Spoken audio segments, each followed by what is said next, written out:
여러분 안녕하십니까. 뉴스와이드 시작하겠습니다. 오늘은 국군의 날입니다. 이재명 대통령은 기념사에서 계엄 잔재 청산을 강조했습니다. 개혁의 주문 강도가 세진 겁니다. 대법원장의 청문회, 특검 검사들의 집단 행동 등을 놓고 뒤숭숭한 상황에서 나온 말이죠. 이 소식은 잠시 뒤에 살펴보고요. 먼저 정치권 소식부터 짚어보도록 하겠습니다.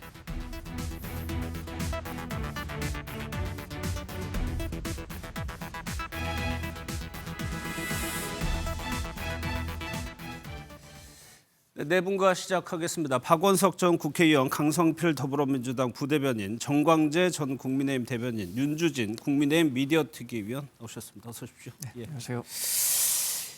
방송통신위원회가 어제부로 이제 역사 속으로 사라졌죠. 이진숙 전 위원장이 어제 퇴근길에서도 거친 말을 쏟아냈고 오늘은 헌재로 달려갔습니다. 그 영상부터 보겠습니다.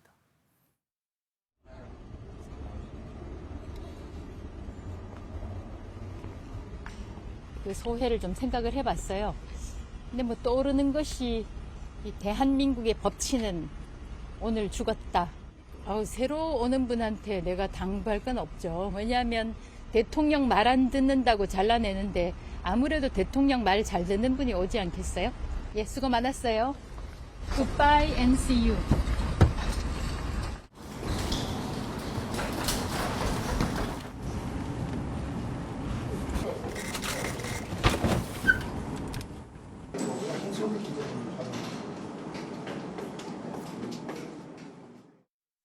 방통위원장에 있을 때는 뭐 이례적인 행보를 보였죠. 마지막까지도 정치적인 언어를 쏟아냈습니다. 박 의원, 이제 뭐 정치인의 행보로 봐야 될까요? 그렇게 봐야 되겠죠. 예. 오늘 뭐 헌재 헌법소원을 청구하고 법원에 가처분 신청을 낸 것도 예. 그동안에 이진숙 전 위원장이 했던 정치적 발언의 연장선에 있는 거라고 봐야 될 것 같습니다. 국회에서 이제 정부조직 개편에 따라서 통과된 법이 헌재로 가져간다고 한들 저게 이제 뭐 위헌 결정이나 혹은 법원의 가처분 수용이 될 리가 없다고 보고요. 예. 이제 뭐 이진숙 위원장은 이걸 기화로, 이걸 계기로 이제 보수층에서의 어떤 주목도, 인지도 이런 거를 더 높여서 정치의 길로 나가겠다. 오늘 뭐 그 첫걸음을 내딘 게 아닌가 생각을 하고요. 예. 저는 일종의 자업자득이라고 생각합니다. 그러니까 윤석열 정부 기간 동안에 방통이라는 게 굉장히 파행적으로 운영됐잖아요. 예. 특히 이게 합의제 기구의 그 합의 요건에 미달하는 뭐 2인 체제 하에서 이러저러한 결정들을 내리고 그럼으로써 이제 이 사태까지 오게 된 건데 그에 대해서 본인이 그 어떤 책임도 느끼지 않고 또 심지어 정권 개최 이후에는 국무회의 속상해서 대통령 내전에서 그런 정치적 예. 발언을 이어가다가 이 상황을 맞이한 건데 그에 대해서 저는 뭐 공직자를 했던 사람으로서 최소한의 책임을 느껴야지 지금 저렇게 바로 법이 통과되자마자 이제는 뭐 나는 정치 행보로 나서겠다라고 하는 모습 자체가 뭐 그렇게 썩 적절해 보이지는 않습니다. 예. 뭐 강성필 부대변인도 뭐 여러 가지 생각이 들겠지만 이재명 대통령과 각을 세우는 듯한 워딩을 계속한다는 것도 좀 목적이 있어 보이고요. 근데 이제 각을 세우는 내용과 발언이 뭐 객관적이고 근거가 있고 또 국민들이 느끼기에 공감이 된다고 한다면 예. 각이 충분히 설 예, 수가 예. 있는데 사실 이제 저희 민주당과 많은 국민들이 보기에는 그냥 좀 투정을 부리는 듯한 나 내보내지 마. 그리고 그 뒤에는 내년에 있는 지방선거에 출마하고 싶어서 몸값을 올리려고 하는 그런 정치적인 의도가 좀 깔려 있는 것처럼 느껴지기 때문에 예. 저는 그게 이제 얼마나 서구력이 있을까 생각을 하고 저는 개인적으로 이진숙 방지법을 좀 여야가 만들었으면 좋겠어요. 방지법? 내용은 뭐냐면 앞으로는 대통령과 공공기관장의 임기를 좀 맞췄으면 좋겠어요. 예. 물론 뭐 감사위원장이나 권익위원장이나 이렇게 독립된 지위에 있는 분들은 예외를 하더라도 그 외에는 공공기관장들은 대통령과 임기를 일치시킴으로 인해서 뭐 여당이 야당되고 야당이 여당될 때마다 이렇게 기관장의 임기를 두고 충돌하는 일이 좀 없었으면 좋겠다 이런 생각합니다. 예. 정치적 의도로 하면 아마 민주당 지지자들을 향한 건 아닌 것 같고 아마 국민의힘 지지자들에게 향한 것 같습니다. 그럼 국민의힘에서는 좀 어떻게 보세요? 미당 서정주 시인의 자화상이라는 시에 보면 나를 키운 건 파라리 바람이었다라는 식구가 있습니다. 예. 지금 이진숙 전 방통위원장의 정치적 무게감을 실어준 건 파랄이 민주당이었고요. 그 파랄의 또 파랄은 최민희 과학기방통위원장이었다고 생각합니다. 예. 그러니까 지금 강 대변인 말씀하신 것처럼 민주당 지지자들은 이게 각이 잘 안 선다라고 얘기하겠지만 국민의힘 지지자들은 이진숙 전 방통위원장이 대단히 맹활약했다. 그리고 불의에 저항하는 모습을 충분히 보여준 것 아니냐라고 평가할 것 같아요. 그런 측면에서 예. 이진숙 방통위원장이 앞으로 어떤 행보를 하든 간에 저는 이제 뭐 본격적인 정치인의 길로 들어설 가능성이 크다고 봅니다. 더군다나 뭐 지금 뭐 공공연하게 얘기되고 있는 것이 내년 지자체 선거가 있을 경우에 예. 뭐 TK 지역에서 선거에 나올 수 있는 것 아니냐라는 얘기까지 나오고 있는 거잖아요. 이런 정치적 무게감 누가 키워줬냐? 민주당이 키워준 거예요. 윤석열 전 대통령 따지고 보면 누가 키워줬습니까? 추미애 당시 법무장관이 키워준 겁니다.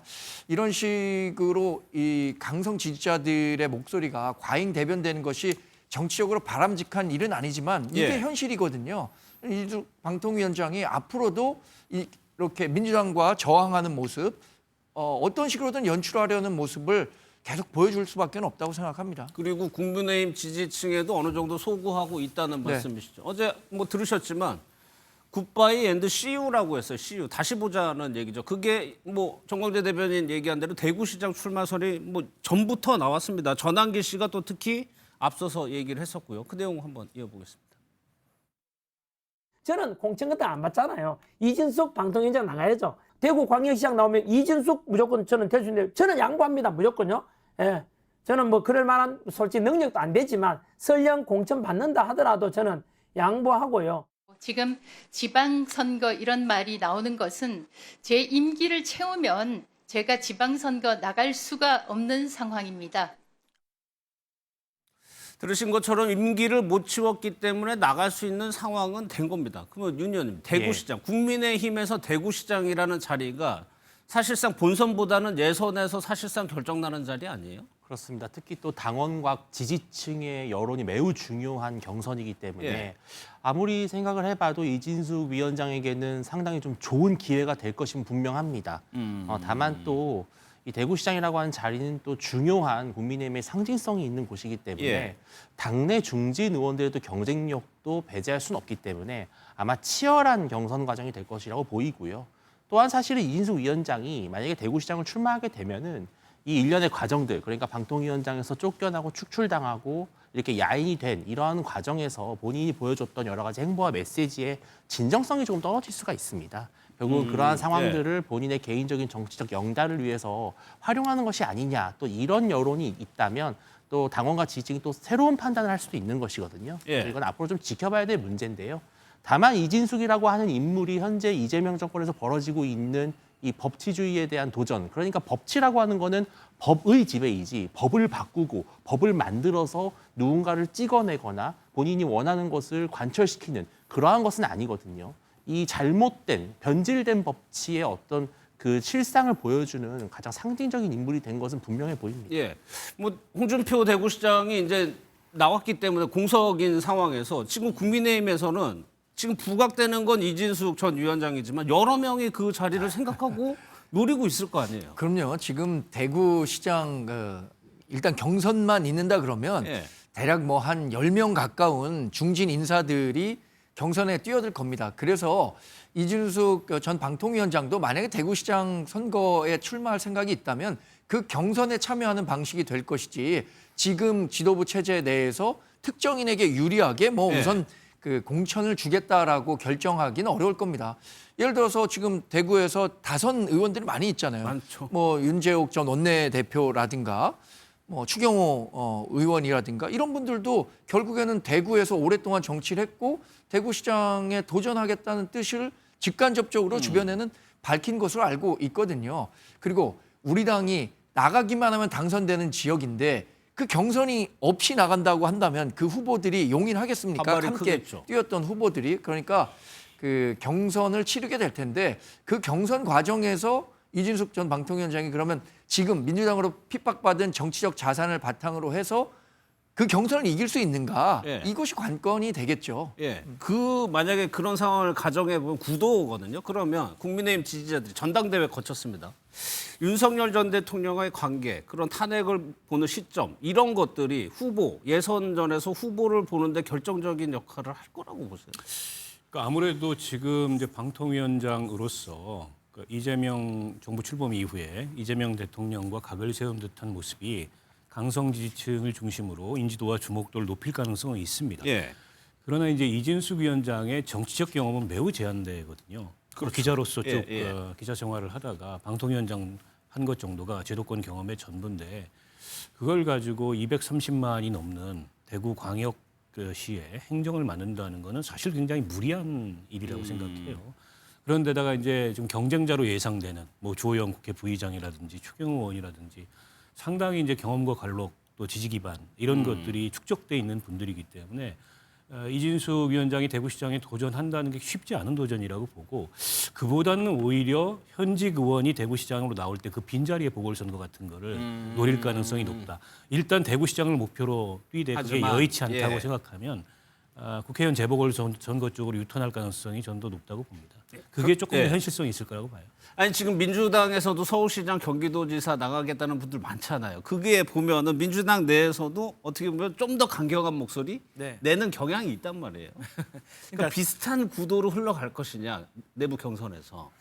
그런데 물론 양 당이 강성 지지자의 목소리가 확실히 조금 영향력이 있는 건 사실입니다. 예. 그런데 저는 개인적으로 이 이진숙 전 방통위원장은 이 정치적인 무게감이 상당히 떨어지는 사람이에요.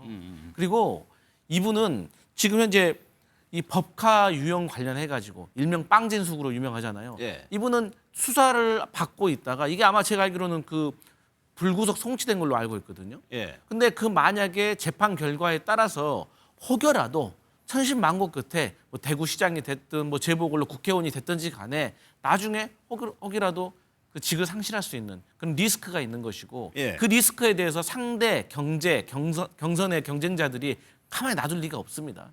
그리고 믿을 건 전환기 씨밖에 없는 것 같아요.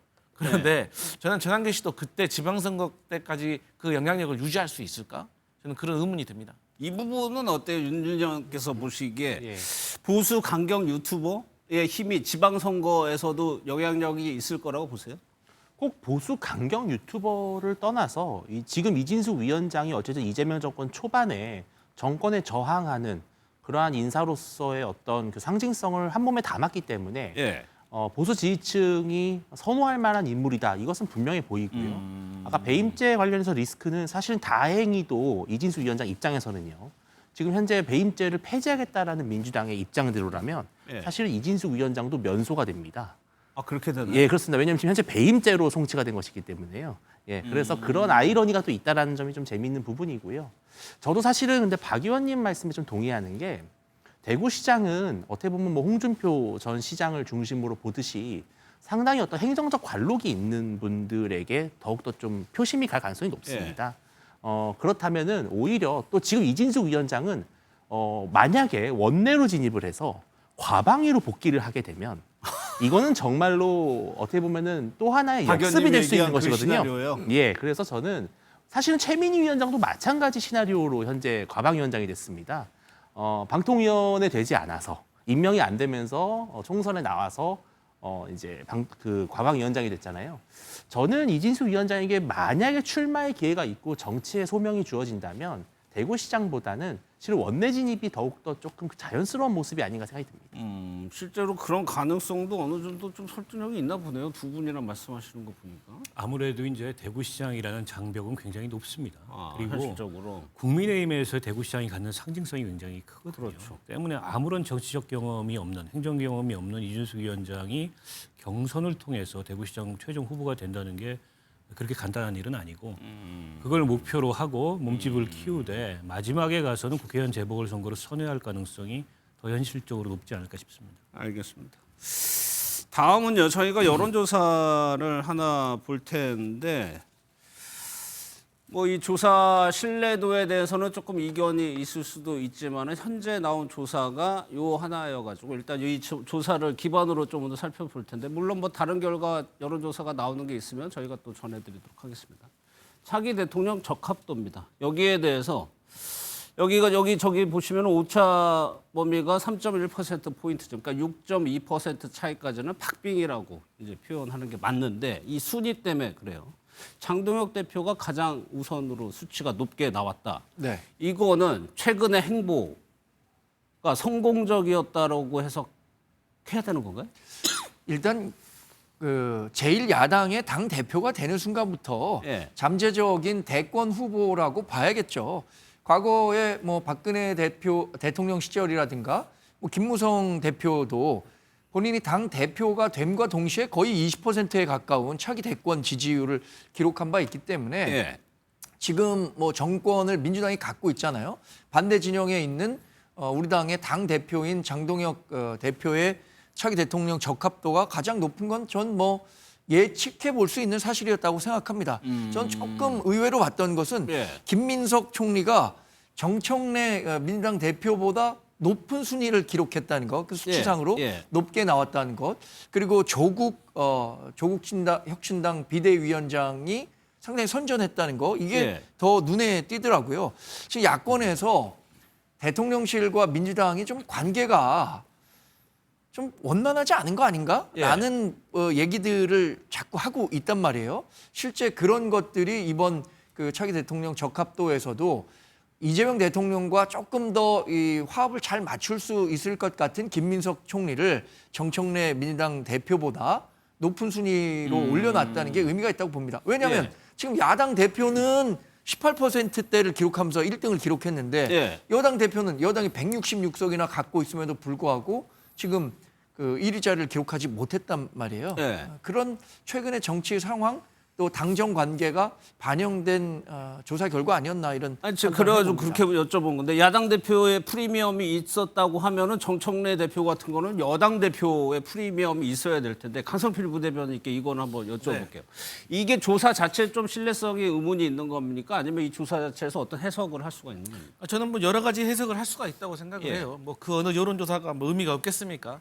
근데 이제 제가 생각했을 때 일단 이제 여권에서는 어쨌든 세 분이 순위에 올랐어요. 예. 그분들의 그 지지도를 합하면 뭐 한 37% 정도 그렇죠. 되는 것 같고, 예. 그다음에 야권에서는 이제 장동혁, 뭐 한동훈 이 두 분인 것 같은데 두 분 합치면 26% 정도 되는 거거든요. 예. 그럼 결국은 이 진영 간의 어떤 지지대로 봤을 때는 저는 여권이 앞선다고 생각을 하고. 그러니까 분산됐다는 말씀이시죠? 그리고 예. 어차피 인물이라는 거는 앞으로 시간이 뭐 4년 이상 남았기 때문에 예. 누가 될지 모르는 것이고, 이제 여권의 프리미엄이라는 것은 스타를 키워낼 수 있는 능력이라는 거예요. 하지만 이제 야당 같은 경우는 사실 여의치가 않는 것이죠. 그럼에도 불구하고 제가 야당 대표가 빛나는 두 가지의 순간이 있다고 했는데 그중 첫 번째가 영수회담을 통해서 대통령과 어깨를 같이 나누었을 때, 그리고 두 번째가 장외투쟁에 나가서 지지자들 앞에서 환호받으면서 연설을 했을 때, 이 예. 두 가지의 장면이 사실 야당 당수로서 가장 빛나는 모습인데 장동혁 대표는 된 지 얼마 안 돼서 이 두 가지를 경험을 했거든요. 그래서 단기간에 인지도를 쌓는 데는 성공을 한 것 같다라고는 보여줍니다. 하지만 앞으로 이제 뭐 장외투쟁이 성공이 될지 실패가 될지, 그리고 과거 뭐 김종인 전 비대위원장이 말했듯이 결과적으로 야당이 국민의 지지를 더 받고 어떤 유력한 대선 후보가 되려면 여당의 실정이 드러나야 되거든요. 예. 그렇기 때문에 아직까지는 뭐 지켜볼 일이지만, 그렇죠. 어쨌든 예. 장동혁 대표가 높은 순위로 올랐다는 건 의미가 있어 보입니다. 예. 박 의원께서도 이 조사 어떻게 보시는지 궁금해요. 글쎄요, 뭐 여론조사가 특별히 잘못된 게 아니라면 저런 결과가 나온 게 아무 의미가 없다 이렇게 얘기하기는 어려울 예. 텐데 너무 먼 얘기 아닙니까? 이제 대통령 임기가 120일밖에 지나지 않았는데 지금 나오는 차기 대통령 지지도 숫자라는 건 크게 의미가 있지 않고요. 예. 과거의 예로 봤을 때도 이를테면 김무성 그 전 대표 같은 경우에 상당 기간 그 대선 주자 1위를 달렸는데 예. 결과적으로 뭐 그렇게 되지 않았잖아요. 그리고 마찬가지로 야당 대표 시절에 황교안 대표도 거의 독보적이었습니다. 근데 결과적으로는 몰락을 했지 않습니까? 때문에 모르는 거고, 최근에 장동혁 대표가 인지도를 많이 높인 건 사실이고, 또 여러 가지 좀 노이즈 마케팅이라 할까요? 그런 게 집중됐던 것도 사실이고, 그렇게 이제 부각된 것에 따르는 어떤 효과라고 보이고요. 근데 저게 이제 지속될지 이거는 아무도 모르는 데다가 당을 운영하는 이제 당 대표 이런 책임을 맡게 되면 성적표를 냉정하게 받게 돼 있습니다. 그게 이제 선거의 성적표거든요, 다른 것보다. 예. 근데 내년 지방선거가 다가오고 있고 그때 장동혁 대표가 자기 책임하에 공천하고 캠페인하고 선거를 치러야 되는데 그 성적표가 뭐냐에 따라서 저 결과는 또 지금보다 많이 다르게 변할 수도 있기 때문에 지금 저 한 번의 여론조사를 가지고 장동혁 대표가 유력한 차기 대권 주자로 입지를 확고하게 굳혔다 이렇게 얘기하는 건 좀 섣부르다 이렇게 봅니다. 그렇죠. 4년이나 넘게 나왔습니다. 그것도 시청자들께서 감안하고 보셔야 될 것 같아요. 그런데 그런 장동혁 대표 체제가 들어와서의 행보가 유 의원님, 예. 김민수 최고위원을 당 소통위원장에 예. 임명했나요? 예. 소통위원장과 김민수 최고위원이 그동안에 뭐 공개석상에서 했던 발언을 좀 비교해 보면 예. 좀 안 맞는 것 같기도 하지만 소통위원장이 안 쳤다는 거는 그 방향으로 계속 가겠다는 뜻 아니에요? 저는 그렇게 보이지는 않습니다. 지금 예. 장동혁 대표가 이렇게 높은 지지율이 상대적으로 나올 수 있었던 거는 단순히 강성 지지층의 환호뿐만이 아니라 사실은 장동혁 대표가 당대표가 된 이후에 보여준 여러 가지 메시지와 행보를 보면 단순히 강성 지지층에만 호소하는 건 아니고요. 나름대로 당을 다시 중도로 원위치 하려고 하는 노력도 있었고 예. 또 통합을 하려고 하는 그런 노력도 어느 정도는 보였다. 그리고 제가 뭐 당의 어떤 위원회를 제가 폄하하는 것이 아니라 사실은 이런 소통위원회라든지 그 밖에 여러 가지 위원회는 각각의 최고위원들이 조금 나눠서 역할을 맡는 그런 경향이 있기 때문에 아주 큰 정치적 의미를 좀 두기는 어렵다고 보입니다. 그리고 사실 말씀하신 대로 내년 지방선거가 사실 분수령이 될 것으로 보이는데 예.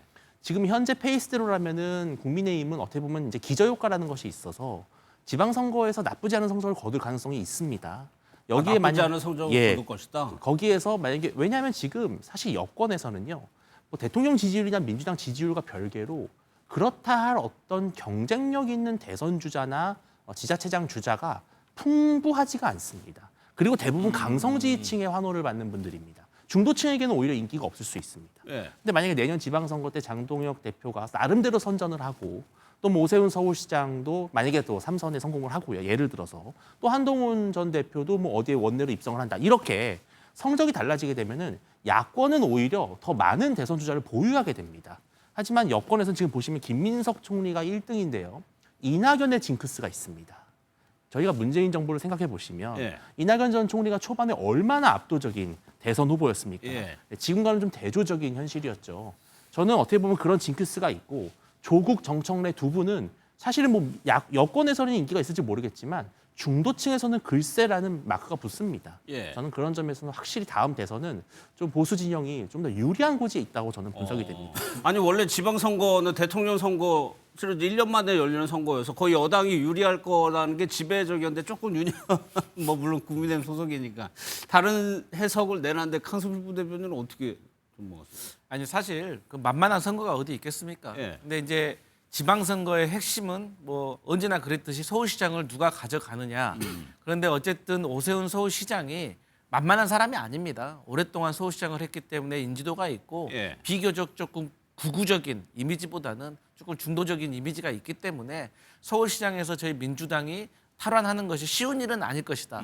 그 다음에 이제 부산시장이거든요. 그렇죠. 또 부산도 어쨌든 저희 민주당이 선전을 하고 있음에도 불구하고 이 고리가 좀 약합니다. 그래서 조금이라도 저희 민주당이나 여권이 삐끗해버리면 그 고리가 바로 풀어지는 곳이 부산이기 때문에 이 서울시장과 부산시장을 민주당이 가져오느냐 못 가져오느냐에 따라서 지방선거의 구도는 달라지고 성적표가 달라질 거라고 생각을 하는데 이제 문제는 뭐냐면 이재명 대통령의 지지율, 국정 운영에 대한 긍정 평가가 1년 후에도 사실 높은 어떤 지지를 받느냐가 사실 관건인 거거든요. 예. 근데 이제 지금으로 봤을 때는 앞서 있는 지금 미국과의 관세 협상 이것만 무난하게 잘 해결을 한다고 하면 앞으로 1년 동안은 크게 무리수가 없이 국정 운영을 잘 해낼 것으로 믿기 때문에 예. 어쨌든 남아있는 현안들을 항상 최선을 해서 잘 처리하는 것이 매 주마다 선거를 치른다는 마음으로 예. 잘해야 될 것 같습니다. 여권도 약간 긴장감이 조금 느껴지네요. 이 조사에서 근데 그 지방선거에 대한 기준이 다른 거예요.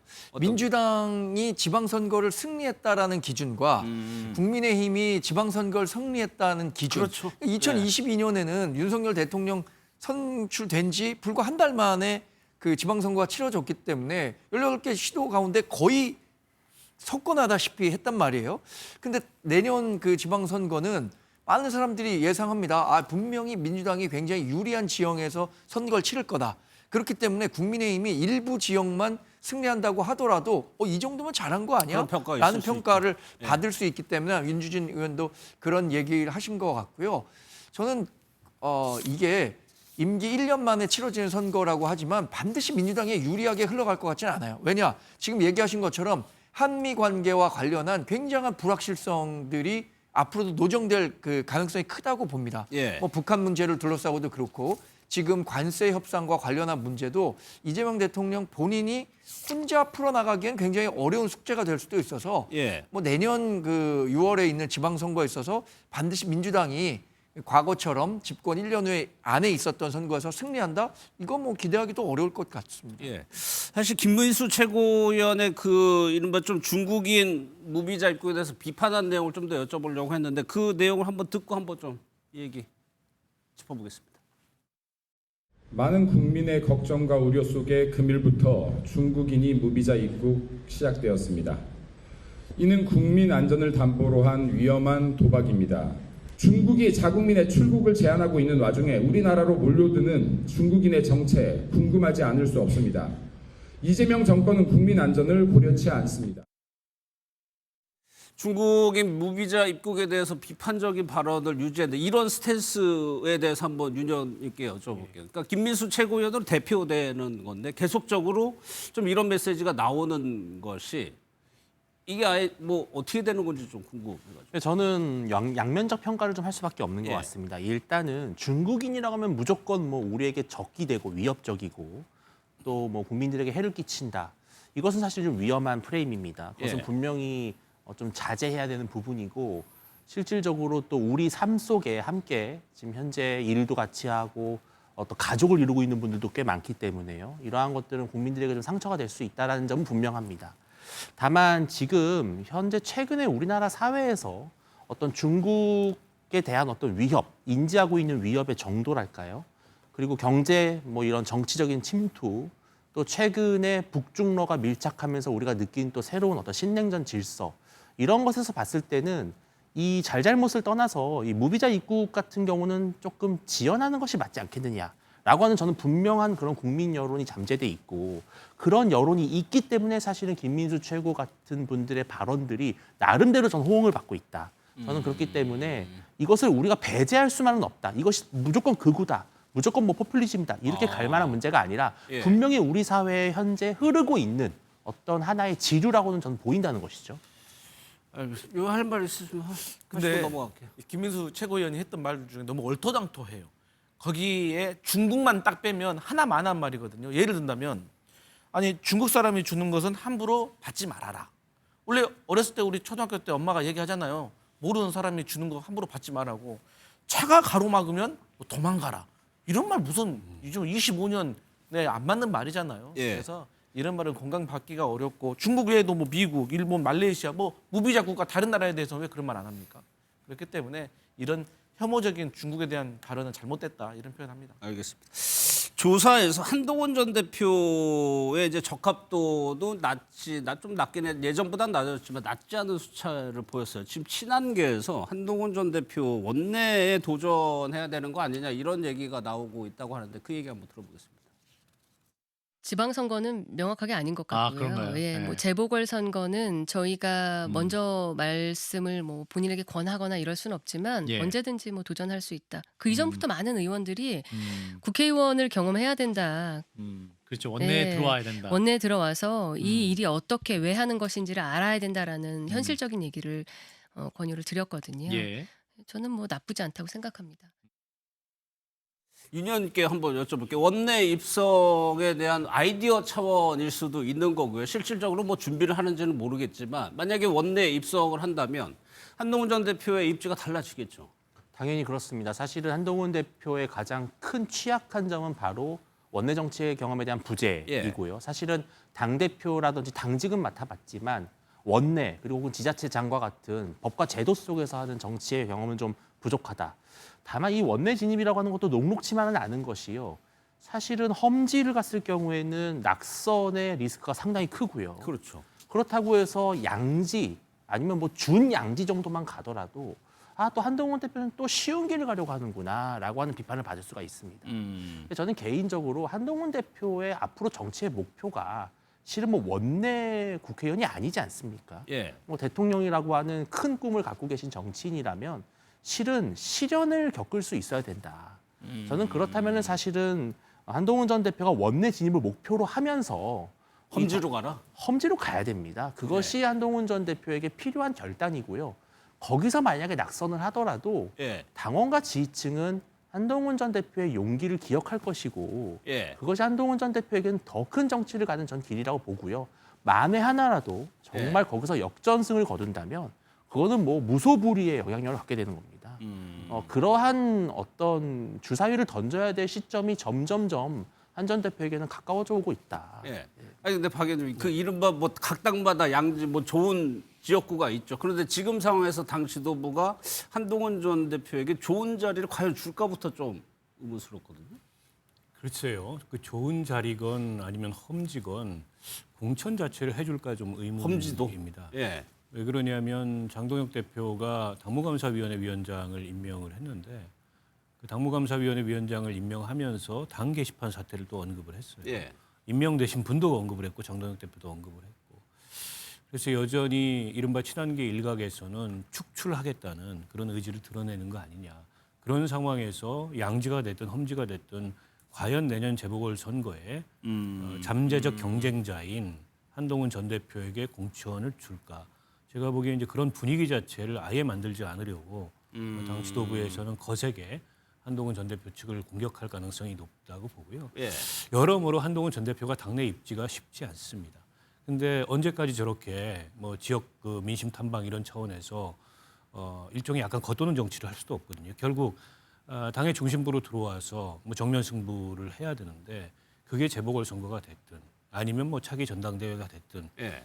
어쨌든 본인이 이제 대권을 목표로 하는 지난번 대선 경선도 나왔으니까 그런 정치인으로서는 결국 이제 보수층 전체를 보고서 정치를 할 수밖에 없고 그러면 이제 국민의힘에서 본인을 반대하는 당원들도 있지만은 어떤 책임 있는 역할을 수행할 수밖에 없거든요. 예. 다만 그런 정면 승부를 할 시점이 언제냐, 어떤 계기를 통해서 하느냐 이건 좀 여러 가지를 살펴야 되겠죠. 근데 내년 재보궐선거가 물론 이제 그때까지 정치 상황이 또 많이 변할 거고 또 지금 현재 야당의 상황도 많이 변할 거기 때문에 예. 어떤 상황이 펼쳐지리라고 지금 뭐 예단하기는 어려운 점이 있습니다만 현재 객관적으로 봤을 때 한동훈 전 대표에게 지금 국민의힘 내부 상황이 그렇게 녹록지는 않다. 여러 가지 어려움이나 시련이 있을 것 같아 이렇게 보입니다. 그럼 앞서 그 조사에서 국민의힘 지지층 조사 잠깐 보여드렸는데 그거 한번 자세히 보겠습니다. 여기서는 오차범위 밖에서요. 장동혁 대표하고 한동훈 전 대표가 차이가 오차범위 밖 크죠. 그리고 나머지 이렇게 후보들이 적합도에서 뭐 중을 형성하고 있는 상황에서 장동혁 대표 입장에서 보기에는 한동훈 전 대표하고 오세훈 시장이 경쟁자로 보일 수 있을 것 같아요. 현직이긴 하고요. 그럼 한동훈 전 대표에게 과연 길을 열어줄 것이냐. 지금 박 의원님이 말씀하신 것처럼 그 문제의 그 당원 게시판 사건을 다시 언급을 했습니다. 그 내용을 한번 좀 들어보겠습니다. 당원 게시판 문제는 아직 종결이 되지 않은 사안입니다. 그리고 만약에 앞으로도 이와 동일하거나 유사한 사안이 발생했을 경우 이것을 어떻게 처리할지에 관한 원칙에 관한 문제입니다. 저는 앞으로도 이와 유사하거나 동일한 사안이 발생한다면 똑같은 기준을 적용하는 것이 맞다고 생각합니다. 당의 체제를, 당의 정체성을 유지해 가는데 너무 궤도에서 이탈한 분들, 우리 당의 정체성과는 너무나 거리가 멀어진 분들이 결국은 그런 분들이 뭐 우리가 자극적으로 내부 총질이라는 표현을 합니다만 그런 분들이 당의 대여 전선에 굉장히 장애가 됐었던 것은 사실이거든요. 그분들이 한 잘못된 행동들까지 저희가 다 품고 가자 이것은 저는 아니라고 생각을 합니다. 당대표와 수석 최고위원이 얘기한 거라 무게감이 좀 실리는 것 같은데 당원 게시판 문제 조사하겠다는 뜻이죠? 지금 상황만 놓고 보면 그런 쪽으로 가는 빌드업 과정이 아닌가 싶습니다. 예. 당원 게시판 문제가 사실 지난해 한 11월경에 부각이 됐었던 얘기죠. 그게 부각될수록 그때 당시에 대통령실과의 관계가 더 멀어지면서 결국에는 뭐 12월 3일에 있었던 그 비상 계엄과 관련한 단초가 된 거 아니냐라고 보는 분들도 좀 있는 것 같아요. 그런데 당원 게시판 문제는 그때나 지금이나 똑같은 논리가 적용되고 있는 것 같습니다.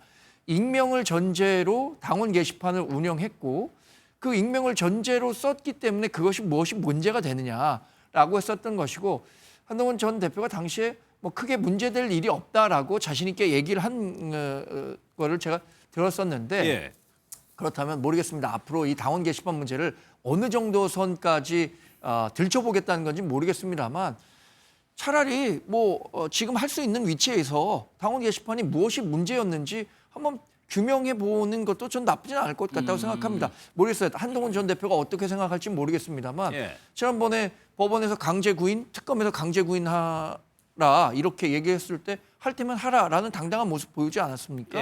뭐 그런 식으로 정면 돌파할 가능성도 전 배제할 수는 없다고 봅니다.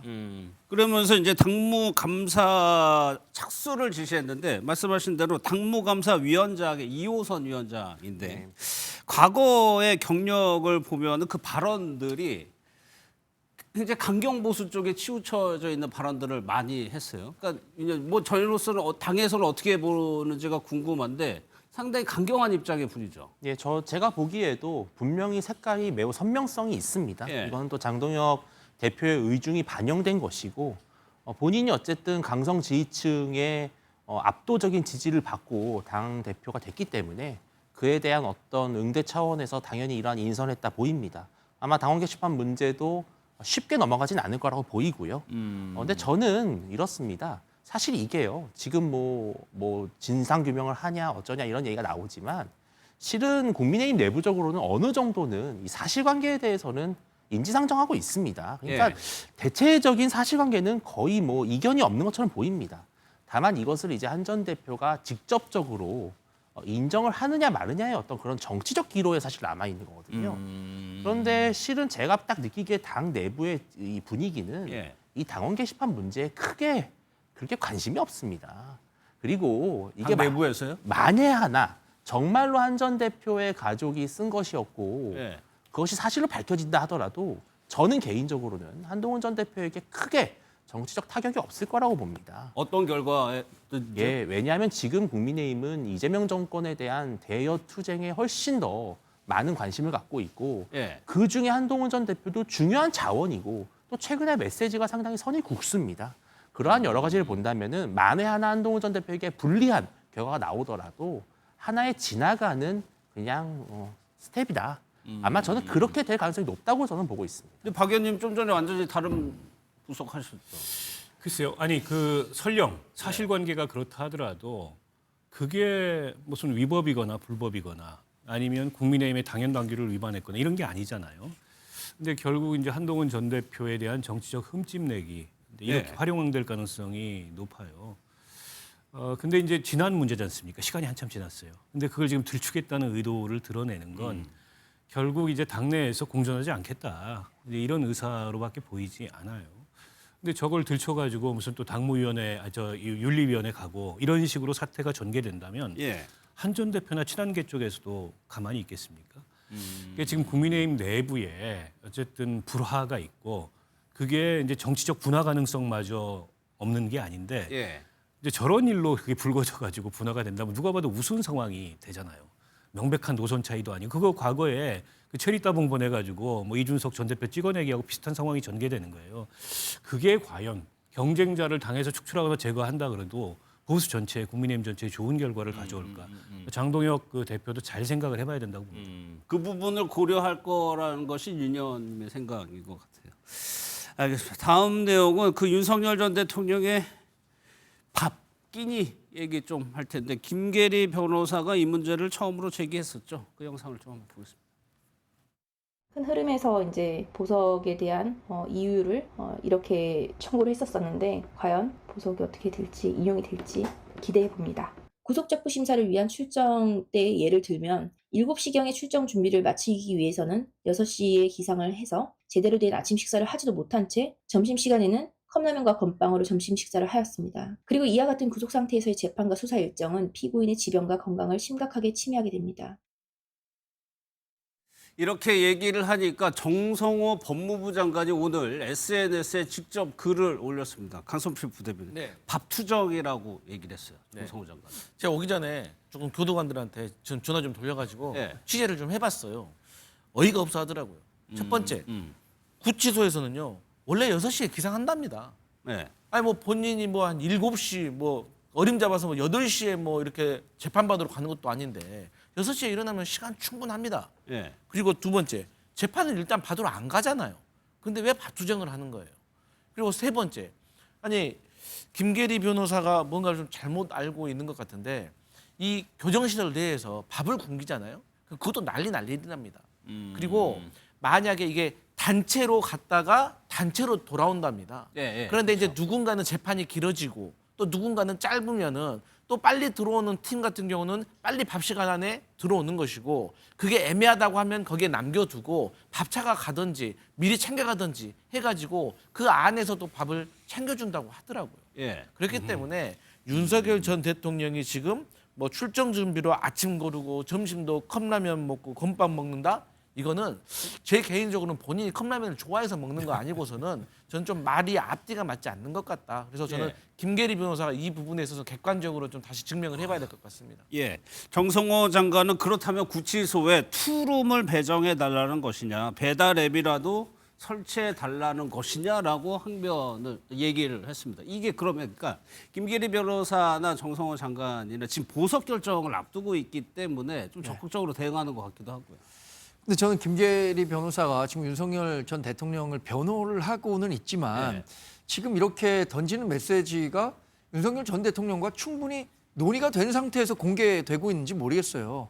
이게 밝혀지는 것이 윤석열 전 대통령이 변호 전략을 짰거나 혹은 수감 생활을 하거나 재판을 받는 과정에서 윤 전 대통령에게 유리하게 돌아갈 게 있습니까? 지금 당장 우리가 다루는 것도 그 밥 투정하는 거냐? 그리고 정해진 절차에 따라서 진행되겠지. 설마 뭐 윤석열 전 대통령에게만 일부러 밥 안 주려고 하겠느냐라고 국민들이 생각하지 않겠습니까? 김계리 변호사가 이렇게 얘기하는 것이 본인 유튜브에서 슈퍼챗 더 많이 받으려고 하는 건지 아니면 윤석열 전 대통령을 정말 위해서 하는 건지 저는 개인적인 의문을 가질 수밖에 없습니다. 이게 정말 윤석열 전 대통령에게 도움이 됩니까? 재판 받는데 도움이 돼요? 이런 얘기를 한다고 해서 재판부가 윤석열 전 대통령이 식사도 제대로 못하니까 보석시켜줘야겠네? 이렇게 판단하도록 유리하게 작용할 거냐 이거죠. 저는 그렇게 생각하지 않는데 이런 불필요한 논란을 왜 김계리 변호사가 만들어내느냐 거기에 문제 제기를 할 수밖에 없다고 생각합니다. 윤 의원은 어떻게 보세요? 이거는 이제 정말 정무적 판단의 부족함이 드러난다고 봅니다. 그러니까 변호인으로서 본인이 변호하는 피고인의 인권이나 건강을 챙기고 싶은 마음이야 제가 10분 이해하지만 실은 지금 이 비상계엄이라고 하는 어떤 잘못된 결정으로 인해서 국민의힘을 비롯한 보수 진영이 전체적으로 상당한 위기에 빠져 있습니다. 그리고 지금 감옥에 가 있는 분들도 많이 있으시죠. 그런 상황에서 윤 전 대통령 개인의 어떤 식사 문제를 갖고 메시지를 전한다고 했을 때 과연 얼마나 많은 국민들이 정말 거기에 공감을 할지가 저는 좀 의문이 들고요. 그리고 김계리 변호사 입장에서야 뭐 본인이 이런 요구사항이 있다면 사실은 이걸 여론 전화할 것이 아니라 사실은 교도관이라든지 법무당국에다가 항의를 해서 그것을 수정하도록 하는 게 윤석열 대통령을 위한 것이죠. 근데 그게 아니라 이거를 일반적으로 공개해버리면 정치적 논쟁이 되지 않겠습니까? 그러면 결국은 윤 전 대통령의 식사가 제대로 될 가능성이 오히려 떨어지겠죠. 그러니까 이게 정말 윤 전 대통령을 위한 것인지 아니면 말씀하신 대로 본인을 위한 것인지 저도 정말 답답합니다. 그러다 보니까 저런 메시지가 나오니까 언론에서도 이제 아니다라는 취재 보도가 할 수밖에 없는 게 어제 뭐 KBS 보도 보면은 실제로 헌재 탄핵 심판 당시이긴 하지만은 5분 거리 한식당에서 도시락을 구매한 적이 있다더라. 이런 식의 보도가 나오면은 뭐 정광재 대변인이나 윤 전 얘기처럼 윤 전 대통령이 오히려 불리해지는 거잖아요. 그게 오히려 이제 특혜에 가까울 가능성이 높죠. 물론 당시에 현직 대통령 신분이었다는 지금과는 다른 차별성이 있습니다. 그럼에도 불구하고 수형자인 이상 다른 수용자들과 동등한 조건에서 그에 따른 이제 처우를 받아야 되는데 아무리 현직 대통령이라 그래도 법정에 출정한 상황에서 인근에 그런 도시락을 배달시켜서 먹었다는 거는 사실은 현직 대통령이기 때문에 더더욱 하면 안 되는 그런 이제 특권적인 지위를 누린 건데 긁어부스럼이라고 보고요. 저 얘기를 저는 그 보석 심판 법정에서 하는 걸 보고 보석 신청 사유가 없구나. 억지로 짜내다 보니까는 저런 얘기까지 하는구나 싶었는데요. 이 대한민국 시스템이라는 게 그렇게 허술하지 않습니다. 수용자에게 절대 끼니를 거르게 하는 법이 없고요. 당연히 아침 일찍 일어나서 출정 준비를 하더라도 식사를 하고 출발하도록 돼 있고 이게 이제 법정이나 검찰에 출정해서 거기서 이 끼니를 채워야 될 경우에 미리 구치소 측에서 음식물을 준비해 가지고 나갑니다. 아니면 중간에 가져오기라도 합니다. 그래서 제공을 하고 저녁에도 수용자가 저녁 식사가 끝난 이후에 도착을 하게 되면은 미리 배식을 끝내가지고 방에다가 밥을 넣어놓습니다. 그렇게 간단하지 않아요. 때문에 김계리 변호사가 정확하지도 않은 사실을 가지고서 저거를 이제 보석 신청의 사유로 거론하는 것 자체가 예. 보석을 해달라고 할 만한 이유가 없구나. 그러니까 전혀 엉뚱한 얘기까지 법정에서 저렇게 하는 게 아닌가 싶습니다. 예. 안타까워요. 강소빌 부대 아까 잠깐 얘기를 하셨는데 이제 김계리 변호사는 구속 적부심 받을 때 그 사례를 계속 얘기하는데 그 외에 재판이나 특검 조사에는 일체 안 나가잖아요. 바깥 안 나가잖아요. 윤 전 대통령이. 그러니까 이제 좀 앞뒤가 안 맞는다는 거예요. 그러니까 재판에 계속 충실하게 나가셨던 분이면 예. 그럴 수도 있겠구나 하는데 제가 알기로는 국민의힘에서도 내부에서 제가 목소리 들어보면 말이 앞뒤가 안 맞다는 거예요. 아니 본인이 변호사니까 좀만 취재 보면 다 알 거 아닙니까? 그리고 지금 윤석열 전 대통령은 접견도 뭐 며칠 동안 뭐 몇백 명을 했다는 거 아닙니까? 주말에도 했다는 것이고 또 접견할 때 휴대폰도 가지고 들어갔다는 거 아니에요. 그래서 예. 그야말로 특혜 역사를 새로 쓰신 분이에요. 근데 이분한테 무슨 밥이 어쩌니 저쩌니 하면 국민들이 얼마나 짜증 나시겠습니까? 그래서 저는 저러한 발언에 대해서 김계리 변호사 정말 앞으로는 좀 신중해야 된다 이런 생각합니다. 예. 또 하나 관련해서 나오는 내용이 뭐냐면 1월에 구속됐을 때 그러니까 그때는 현직 대통령 신분을 유지하고 있을 때 구치소에서 어떻게 지냈는지가 글쎄 이거는 진위 여부를 따져봐야 되겠지만 관련한 사람들의 좀 증언들이 좀 나오고 있습니다. 이런 내용입니다. 여기가 보면은 교정 공무원의 이제 소통하는 인터넷 공간인 것 같아요. 교정 보안 직원 7명을 징발해서 심부름꾼, 도우미로 부렸다는 얘기인데 이 부분이 민주당에서 계속적으로 문제를 삼고 있었던 부분이죠. 네. 예. 그러니까 이제 앞서서도 말씀드렸지만 윤석열 전 대통령이 사실 구치소 안에 있으면서 많은 혜택을 받았는데 예. 그중에 이제 또 대표적인 것들이 저렇게 24시간 전담 교도관들을 배치해가지고 이렇게 수용 생활을 편하게 했다. 그야말로 황제 생활을 한 것이 아니냐라고 보는데 예. 더 큰 문제라는 거는 사실 이제 교정 시설 안에 이제 그러니까 재소자들을 관리하는 이 규칙에 보면은 이 개호 일지를 쓰게 되어 있습니다. 예. 근데 그 일지를 쓰지 않았다는 거예요. 그럼 그 일지를 왜 안 썼느냐라고 캐 물어보면 결국에는 대통령 경호처에서 공문까지 보내면서 이 구치소 측에 다 압력을 넣어서 현직 대통령이라는 이유로 어떤 일지도 작성하지 못하게 하고 일지도 작성이 안 되니까 그야말로 할 수 있는 혜택, 그 안에서 누릴 수 있는 혜택은 모두 다 누리는 것이 아니냐라고 의심을 할 수밖에 없는 것이거든요. 예. 그래서 이 부분에 있어서는 철저하게 조사를 해봐야 된다 예. 그런 생각입니다. 그러니까 장경태 의원 같은 경우도 뭐 편지 배달시키고 여러 가지 주장에 대해서 진위 여부는 확인해 봐야 되겠지만 법무부가 지금 인정한 거는 근무 일지가 없다는 거에 대해서는 법무부도 이걸 조사하겠다는 상황이거든요. 네, 뭐 저는 당연히 법과 규정에 따라서 지키지 않았다면은 예. 뭐 감찰을 하든 감사를 하든 내부적으로 당연히 사실관계를 조사하는 것이 맞고요. 아무리 현직 대통령이라지만 어떻게 보면 법 앞에 평등이라고 하는 관점에서 다른 수용자와 같은 위치에서 같은 대우를 받아야 되는 것이 원칙입니다. 다만 이런 것들에 대해서도 사실은 내부적으로 예외 규정이 있을 수도 있습니다. 예. 예컨대 뭐 그 교도소장의 구치소장의 재량적 판단이 좀 될 수도 있는 부분도 있고요. 아니면 뭐 현직 대통령이라고 하는 대우에 대해서 어떤 내부적인 컨센서스가 있었을 수도 있기 때문에 그런 부분을 저희가 지금 여기서 이렇게 감정을 갖고 판단하기보다는 정말 규정에 잘 맞춰서 했는지를 들여다볼 필요는 있다. 저는 그렇게 보입니다. 알겠습니다. 왜냐하면 이 현직 그 대통령이 탄핵 재판을 받고 있지만 그 상태에서 구속된 게 헌정사상 처음이에요. 예. 박근혜 전 대통령도 그 헌법재판소에서 파면이 된 이후에 구속 수감이 그렇죠. 됐습니다. 네. 그러니까 현직 그 대통령 신분으로서 구치소에 있었을 때 어느 정도까지 당시 구치소장이 재량권을 행사할 수 있었는지 이런 문제 좀 살펴봐야 한다고 생각하고 실제로 그것이 부적절한 부분이 있었기 때문에 지난번에 서울구치소장에 대해서 경질성 인사가 있었던 것 아닙니까?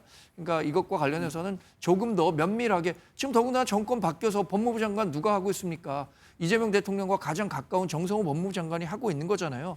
따져볼 부분이 있다면 따져봐서 그에 대한 책임도 함께 물으면 될 일이죠. 알겠습니다.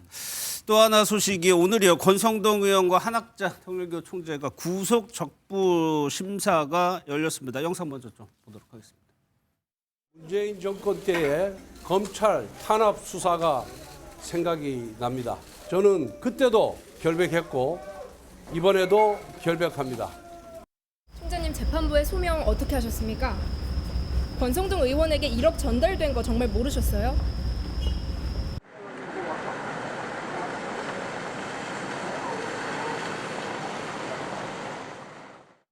근데 2시와 4시에 이제 시작이 되고 있습니다. 이번에 이 계엄이랑 탄핵 거치면서 하나의 패턴이 구속적부심 늘 신청하고요. 그 다음에 보석 신청하는 게 뭐 당연한 관례처럼 돼버렸어요. 일단 구속된 피의자의 권리이기 때문에 예. 뭐 신청하는 것 자체를 가지고 문제다라고 얘기할 수는 없습니다만 얼마나 실효적일까는 좀 의문이 있습니다. 왜냐하면 영장실질심사 제도가 도입된 이후로는 이제 구속된 피의자들이 적부심을 신청하는 경우가 그렇게 많지는 않거든요. 실효성이 예. 없기 때문에 영장실질심사 단계에서 이미 도주와 증거인멸의 우려 등 구속 사유가 있다는 판단에 따라서 구속이 된 건데 그게 적부심에서 바뀔 가능성이 그렇게 높지 않거든요. 어차피 같은 재판부인데. 때문에 오늘 뭐 저 두 분이 신청한 적부심도 인용 가능성은 제가 보기에 그렇게 높지 않다고 보고요. 예. 그리고 이제 영장실질심사 단계에서 그런 도주나 증거인멸의 우려를 판단할 만한 충분한 정황이나 사유들이 저는 있었다고 봅니다. 예. 때문에 지금 이제 기소를 앞둔 상황에서 뭐 구속적부심을 인용해가지고 불구속 상태에서 재판 갈 가능성은 그렇게 높아 보이지 않습니다. 예, 구속적부심이라는 게 구속이 적당한지 부당한지 판단을 다시 받아보는 건데 뭐 상식적으로만 봐도 그러면 구속영장이 발부됐을 때하고 뭔가 사유의 변경이 있어야 이게 인용될 가능성이 높아지는 거잖아요. 그러니까 보통에 이걸 우리가 사정 변경이라고 하는 거예요. 예. 말씀하셨던 것처럼 구속 영장 실질 심사를 받았을 때와 구속이 된 이후 그 며칠 상간에라도 뭔가 사정 변경이 있으면은 이걸 신청해 볼 수가 있는데 보통 100명이 신청을 하면 7명 정도만 구속 적부심에서 석방이 된다고 하더라고요. 7%네요. 네. 그런데 그럼 그 7명은 어떤 분들이냐? 네, 네. 보통 두 가지 중 하나입니다. 첫 번째는 이 피해자에 대한 변제가 끝났을 경우 예를 들어 누군가가 사기를 쳤어요. 그리고 사기를 당한 사람들이 피해 금액이 있을 거 아닙니까? 그 사람들한테 사기 금액을 다 변제를 해주고 그 다음에 이 사람이면 어린 자녀가 있다든지 노모가 있다든지 해서 나가서 생계를 책임져야 될 이런 경우. 그리고 두 번째로는 진범이 잡힌 거예요. 누명을 쓴 거예요. 예, 이런 게 예. 나타났을 때 구속 적부심에서 석방이 되는 것이지 그냥 신청한다고 다 되는 게 아닙니다. 7% 그나마도 그런 네, 네. 이유. 네. 예. 그렇기 때문에 이 부분에 있어서는 그닥 큰 의미는 없는 건데 이분들은 이제 정치적인 어떤 사건이라고 생각해서 정치적으로 좀 풀어보려고 하는 것 같은 느낌이 있는데 예. 구속 적부심이 인용되기는 어려울 것이다 그렇게 보여집니다. 그러니까 그게 권성동 의원 같은 경우는 뭐 국민의힘을 향해서 옥중서신 뭐 보냈다고 하던데, 그러니까 저런 것들이 어떤 실질적인 결과를 기대하기보다는 정치적인 행위로서 활용되는 건 아닌가요? 일단 뭐 수감 상태에서는 뭐래도 한번 해보고 싶겠죠. 예. 뭐 아까 7%의 확률이라면 생각보다는 높네요. 그래도 사유가 뭐 이런 게 그래도 있어야 생각보다는 높은 수치라는 데 대해서 놀랐습니다. 왜냐하면 구속적부심이라는 게 직전까지 다른 판사가 구속이 필요하다고 해서 구속영장을 청구한 건데 구속영장을 발부한 거 아닙니까? 근데 대부분의 판사 이거 지금 삼권 분립 얘기할 때도 재판의 독립성과 공정성 얘기하는 거잖아요. 다른 판사가 어떤 판결을 내렸는지에 대해서 다른 판사가 또 그것에 대해서 얘기하는 걸 굉장히 터부시하거든요. 그렇겠죠. 당연히 네. 그러면 구속영장을 발부한 판사 있는데 구속영장 적부심 심사를 통해서 이거 잘못됐으니 당장 풀어줘라라고 한 판단 내리기가 쉽지는 않을 것 같아요. 다만 뭐 두 사람 모두 지금 구속 적부심에 거는 기대는 있을 겁니다. 특히 뭐 증거인멸과 관련한 우려 같은 것들은 전혀 없으니까 이런 부분들을 또 한번 뭐 판단을 받아보고 싶은 마음이야 있지 않겠습니까? 윤 의원께서는 어떻게? 그 사이에 한 차례 이제 소환돼서 소사가 있었죠. 그런 과정에서 사실은 기존과 다른 변호 전략을 썼을 수도 있습니다. 예를 들어서 일부 혐의에 대해서는 어느 정도 인정을 하면서 적부심에서는 그렇습니다. 그러니까 증거 인멸의 우려를 좀 희석시키기 위해서 큰 줄기 중에 일부 격가지 부수적인 것들에 대해서는 혐의를 하되 정말 중요한 핵심 혐의에 대해서는 내가 충분한 방어권을 갖고 다투고자 한다. 이런 식으로 재판부를 설득을 하고 또 특히 예. 이제 한학자 총재 같은 경우는 실제로 82세 고령이라는 점과 또 예. 건강상의 문제 그리고 만약에 예를 들어서 뭐 권성동 의원이나 한학자 총재가 그동안 좀 밝혀지지 않았던 새로운 어떤 사실관계를 갖고 새로운 재판부를 설득한다면 뭐 만에 하나라는 어떤 확률을 갖고 기대하는 것이기 때문에 이런 뭐 방어권 행사 차원에서 저는 신청한 것으로 보입니다. 예, 이렇게 되니까 이제 윤 전 대통령까지 포함해서 이제 3명의 주요 인물에 대한 적부심 결과를 한번 기다려 봐야 될 것 같습니다. 네 분과는 여기서 마무리하도록 하겠습니다.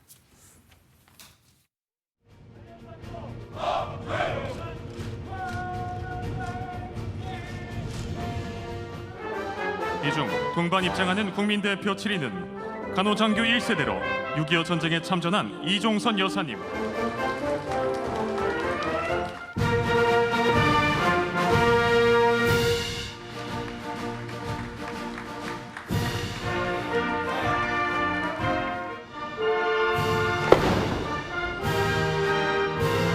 FA50과 훈련기 TA50이 편대를 이뤄 진입하겠습니다.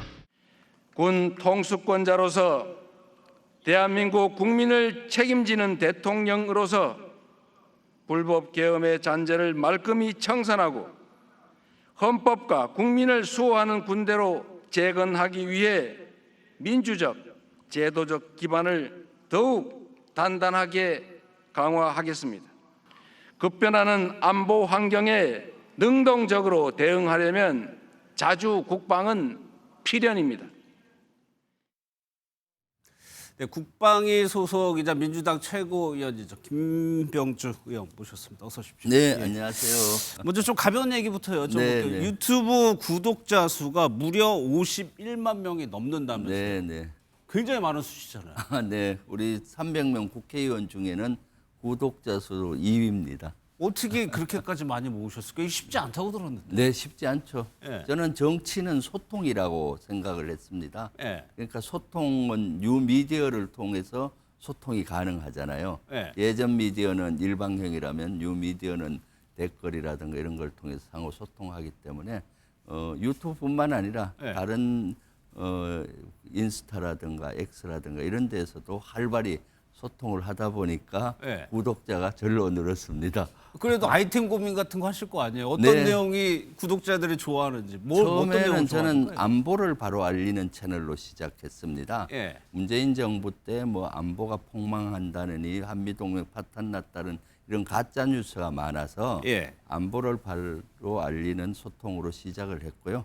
지금은 안보뿐만 아니라 정치 전반적인 사항을 또 국민과 소통하고 있습니다. 그리고 또 지금은 최고위원이지 않습니까? 예. 그래서 당 전체 운영의 관계도 그 국민께 알려드리고 또 피드백을 받고 예. 정책에 반영하고 이렇게 그 소통의 한 수단으로 저는 유튜브를 운영을 하고 있습니다. 그러면 하나하나씩 여쭤보겠습니다. 네. 일단은 사성장군 출신. 네, 네. 안보 뭐 이런 문제 전문가시니까 오늘 대통령이요. 기념사에서 두 가지를 했습니다. 자주국방하고 계엄 잔재 청산을 네. 해야 된다고 네. 얘기를 했어요. 이 얘기는 더 구체화하고 강도가 세진 거죠. 바로. 세졌죠. 예. 네, 국군의 날 기념사에서 뭐 자주국방은 지난번에 페이스북에도 올리셨고요. 그 내용과 일맥상통한데 내란 척결자는 대단히 세진 겁니다. 이것은 지금 시대 정신이 내란을 척결하고 민주주의를 완전히 회복하는 거고요. 앞으로 다시 이런 내란과 같은 일이 역사에서 반복되지 않게 하기 위해서 예. 대통령께서 오늘 기념사에서도 강조했습니다. 지금 내란 특검이 운용되긴 하지만은 저는 빙산의 일각으로 수사가 된다고 봐요. 많은 곳곳에 이런 내란 잔존 세력들이 있습니다. 왜냐하면 예. 이번 내란은 비상계엄이 서울이나 수도권에 국한된 것이 아니라 전국 비상계엄으로 실시됐기 예. 때문에 실제 비상계엄이 되면은 사법부와 행정부를 계엄군이 관장하잖아요. 예. 그럼 모든 지자체도 여기에 좀 연관이 있고요. 사법부도 관련이 있었다고 봐요. 그런데 이런 조사는 이루어지고 있지 않고 있거든요. 그래서 저는 내란 특검 지금 종합대응위원장을 민주당이 맡고 있어서 예. 국방부도 항의 방문을 가서 국방부 자체 조사를 해서 내란의 전국 비상계엄을 밝히고 거기에 관련된 인원들은 징계할 인원은 징계하고 또 내란 특검으로 넘길 인원은 넘기고 예. 또 그런 내란 잔존 세력이 진급이나 이렇게 되면 안 되지 않습니까? 그렇죠. 네, 예. 그런 것들을 요구했었고요. 그 부분을 여쭤보려고 했는데 네. 국군의 날 기념식에 군인들 앞에서 계엄 잔재 청사를 해야 된다. 이건 아직 잔재가 청산이 안 됐다는 네, 그렇죠. 의미잖아요. 네. 그러면은 그것이 군 수뇌부가 먼저 무언가를 하라는 의미일 수도 있는 거잖아요. 그렇죠. 군수내부라 하면 국방부 장관을 비롯해서 그렇죠. 합참의장, 각 군 총장들이 적극적으로 나서서 해야 된다고 봅니다. 예. 그래서 며칠 전에 국방위가 열렸을 때 육해공군 총장과 해병대 사령관이 왔을 때 예. 제가 다른 것보다도 그 정책적으로 그런 분들은 훌륭한 분이고 한데 내란에 대해서 질의를 했거든요. 예. 근데 좀 답변이 불분명해요. 아, 그래가지고 화내신 거예요? 그래서 엄청 그거는 호통을 쳤죠. 왜냐하면은 지금 이재명 정부에서 임명한 예. 육해공군 총장이고 해병대 사령관이지 않습니까? 그럼 이 국민적 요구, 시대 정신을 가장 수행을 해야 되는데 거기에 대한 대답과 의지가 약해 보여서 제가 그날 엄청 호통을 쳤던 겁니다. 네. 저는 합참의장 후보자였나요? 그 네. 영상을 잠깐 봤는데 네. 합참의장이라면 상당히 중요한 그렇죠. 자리죠. 네. 그러니까 합참 의원님이 보시기에 합참의장 후보자도 그런 거에 대한 생각, 명확한 생각이 없었다는 거예요. 그때 청문회 때 제가 다른 건 혼을 안 냈는데 네. 사실 여당이면은 좀 옹호해 줘야 되지 그렇죠. 않습니까? 그게 그럼에도 불구하고 걸려있죠. 다른 것은 저는 옹호할 수 있어도 내란만은 의지가 있어야 되잖아요. 내란 척결에 대한 의지가 약하면은 그건 혼을 내야 되는 거죠. 그래서 합참의장 청문회 때도 제가 그걸 점검을 했었고 예. 합참의장의 답변이 조금 의지가 약해 보였어요. 예. 그래서 거기에 대해서 강하게 요구를 했죠. 네. 또 어떻게 보면 그런 맥락에서 최초의 민간인 국방부 장관 안규백 장관을 앉힌 것도 오히려 군과 이해관계가 없어서 그런 네. 거를 더 적임자라고 볼 수도 있겠지만 오히려 반대로 생각해 보면 잘 몰라서 네. 인사 같은 거 네. 잘 몰라서 계엄에 관여한 사람인데도 승진한다거나 진급한다거나 이런 케이스도 실제로 있습니까? 사실 안규백 장관을 민간 장관을 하면 좋겠다라고 최초로 그 당시 이재명 후보님께 건의한 사람은 저예요. 아, 그래요? 왜냐하면은 지금 군이 내란을 겪었고 예. 지금 엄청난 개혁을 해야 되기 때문에 민간인 시각에서 국민의 시각에서 해야 된다. 저는 39년 동안 군생활을 하다 보니까 내란 척결에 대한 의지는 강하지만은 군인적인 시각이 있잖아요. 그래서 건의를 드렸던 것이고 그래서 지금 안규백 장관 이제 취임한 지 얼마 안 됐습니다. 예. 저는 잘 할 거라고 봅니다. 네네. 그러면 군 내부 분위기도 궁금한데 어제 김건희 특검 검사들 보셨죠? 성명 네, 낸 네. 거. 혹시 군 내부에 이렇게 대놓고는 못하겠지만 군의 특수적인 네. 상황에 따라서 그런 거부 분위기 같은 건 없습니까? 아 그런 건 하기는 안 되고 있는데 예. 군 내부의 그런 것 내란 척결에 대한 의지 이런 건 저는 군 전반적으로 좀 약하다고 봐요. 왜냐하면은 내란에 대한 명확한 인식과 예. 여기에 조금이라도 관여된 사람이 있으면은 거기에 대한 징계를 하고 다시는 또 군 자체가 반성하고 다시는 그런 일이 없도록 해야 되잖아요. 예. 그리고 지금 장군들은 직간접적으로 다 관련이 있죠. 그리고 도의적인 책임이 있는 거고요. 제가 분노했던 지점은 그 당시 공무원 114만 중에 법무부의 감찰관 하던 유혁 한 분만 직을 던졌어요. 어떻게 그런 일이 있을 수 있죠? 그 좀 던져야 되잖아요. 근데 놀랍게도 장군 수백 명 중에 아무도 직을 목숨 걸고 막은 사람이 없을 뿐만 아니라 직을 던진 사람이 없어서 군 출신으로서 너무나 안타까웠고 그런 분야를 제가 계속 요구를 하는 겁니다. 그 본인이 직접 관여 안 했다 하더라도 예. 장군으로서 군의 그 리더지 않습니까? 그래서 도의적인 책임이 있다. 그래서 반성하고 다시는 그러지 않도록 교육도 하고 해야 된다. 예. 12.3 내란에 대한 징비록을 써라. 임진왜란 때 유성룡 선생이 징비록을 쓴 이유가 반성과 임진왜란을 못 막은 거에 대한 반성과 앞으로 후대에 교훈을 남기기 위해 썼지 않습니까? 그런 것들을 엊그저께도 요구했었고요. 그래서 이러한 분위기를 아마 이재명 대통령께서 또 아시는 것 같아요. 예. 그래서 오늘 기념사에 아주 강한 메시지를 저는 냈다고 봅니다.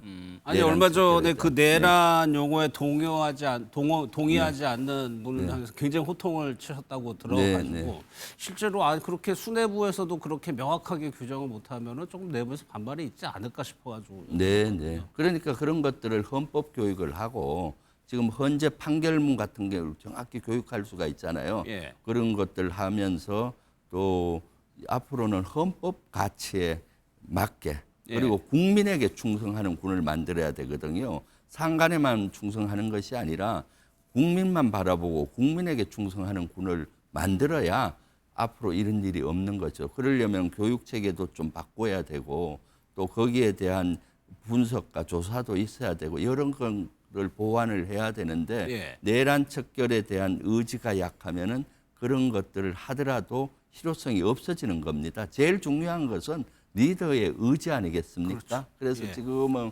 군이 아직도 그런 의지가 저는 약하다고 보고 있기 때문에 정치권에서 국방위원으로서 또는 민주당 최고위원으로서 계속 요구를 하고 있습니다.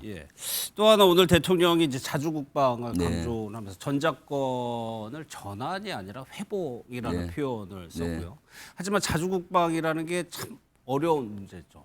북한도 있고 미국과도 걸려 있고 이 부분은 어떻게 보세요? 자주국방은 가장 중요한 요소라고 봅니다. 우리 스스로 국방력을 강화를 해야 되지 않습니까? 그래서 누구보다도 이재명 대통령께서는 자주국방에 대한 의지가 강합니다. 지금 동북아뿐만 아니라 세계는 요동치고 있지 않습니까? 가장 믿을 수 있는 것은 스스로의 힘입니다. 그래서 자주국방을 오늘 강조하셨고 또 그 안에 보면은 비전을 제시했어요. 앞으로 자주국방 방향이 어떻게 가느냐? 유무인 복합체계, AI를 장착한 무기체계 그런 것들에 대한 비전을 제시했거든요. 그렇게 된다면은 예를 들어 드론이나 무인 전차, 무인 로봇, 무인 수상함 이런 것들을 유무인 복합하면은 우리 군의 가장 도전 요소가 병력 절감이거든. 병력이 인구 절감에 의해서 병력을 자꾸 줄어드니까 그 공간을 메울 수가 있다라는 생각을 이재명 대통령께서도 하시고요. 대표 시절에도 저하고 많은 얘기를 나누었습니다. 군을 어떻게 개혁하고 미래로 가게 해야 되느냐. 그 메시지를 오늘 너무 잘 제시했다고 보고요. 그것은 또 말로만이 아니라 이번에 정부 측 안에서 예년 국방비보다 8.2% 정도 올려서 66조 가까이 편성을 했거든요. 그래서 그런 걸 예산까지도 이렇게 추가하는 거죠. 사실 어느 정부가 안보에 대해서 의지가 있느냐 없느냐는 예산을 얼마나 많이 주는 건데 공교롭게도 보수 정권이 예산을 적게 줘요. 진보 정부에서는 늘 국방비를 증가율이 상당히 높거든요. 그게 잘 안 알려져 있죠. 네, 그렇습니다. 근데 최근에 그런 용어들 관세 협상에서 대해서도 미국에 좀 강경한 목소리를 냈고 그거하고 오늘의 그 자주국방 얘기가 좀 관련돼 있지는 않나요? 그거는 뭐 저는 관련이 없다고 봅니다. 지금은 한미 동맹을 기반으로 예를 들어서 연합 방위 체계가 아주 공고하고요. 또 그 분야는 별도라고 봅니다. 트럼프 대통령의 정책은 그동안 동맹과 우방국에게 우리가 많이 배려를 해서 안보를 제공하고 뭐 여러 가지를 해서 우방국 동맹국들이 잘 살지 않았냐. 이제는 그래서 동맹국들이나 우방국들에게 엄청 요구를 합니다. 우리만이 아니라 나토 같은 데도 GDP의 국방비 5%까지 올려라. 옛날에는 나토 국가들 1%대밖에 안 됐습니다. 일본도 그렇고요. 우리도 그렇고 그거와 한미 동맹과는 저는 별개라고 봅니다. 그거는 트럼프의 어디로 튈지 모르는 또는 미국 우선주의에 대한 정책이라고 보여지는 거죠. 알겠습니다. 시간 때문에 이 부분 바로 여쭤봐야 될 것 같아요.